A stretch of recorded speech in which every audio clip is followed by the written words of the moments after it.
இது தொடர்பான செய்தி புதிய தலைமுறையில் வெளியான நிலையில் அதனை பார்த்த தமிழக வெற்றி கழக தலைவர் விஜய் இந்த சகோதரர்களுக்கு தேவையான உதவிகளை செய்யுமாறு நிர்வாகிகளுக்கு உத்தரவிட்டுள்ளார்.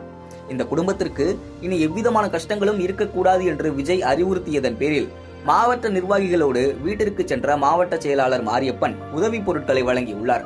சுற்றுப்பயணம் வரும்போது இந்த சகோதரர்களை விஜய் சந்திக்கப் போவதாகவும் நிவாரண பணத்தை அவரே அனுப்பி வைத்ததாகவும் பகிர்கிறார் மாவட்ட செயலாளர் மாரியப்பன். இரு சகோதரர்கள் ரொம்ப கஷ்டப்படுறாங்க அப்படிங்கிற மாதிரி ஒரு செய்தி வந்துச்சு. அவங்க ஆல்ரெடி தளபதி கூட சேர்ந்து நடிச்சிருக்கிறோம், பயணிச்சிருக்கிறோம் அப்படின்னு சொல்லியிருந்தாங்க. இந்த செய்தி அறிந்த தமிழக வெற்றி கழகத்தின் தளபதி மற்றும் பொதுச் செயலாளர் ஆனந்தண்ணன் உடனே அவங்க வீட்டுக்கு போய் அவங்களுக்கு தேவையான உதவியை செய்யும்படி சொன்னாங்க.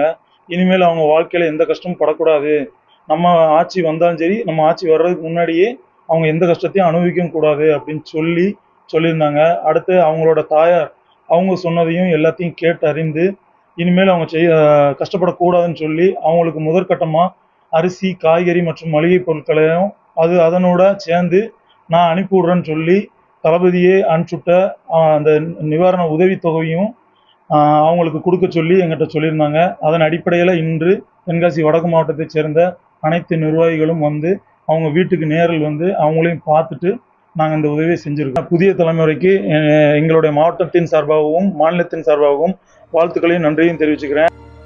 இதில் சுவாரஸ்யம் என்னவென்றால், நிர்வாகிகளின் வருகையை ஒட்டி தமிழக வெற்றி கழகத்தில் இணைந்துள்ளனர் இந்த சகோதரர்கள். புதிய தலைமுறை எதிரொலியாக மாற்றுத்திறனாளி சகோதரர்களுக்கு உதவி கிடைத்திருப்பது நிகழ்ச்சியை ஏற்படுத்தியுள்ளது.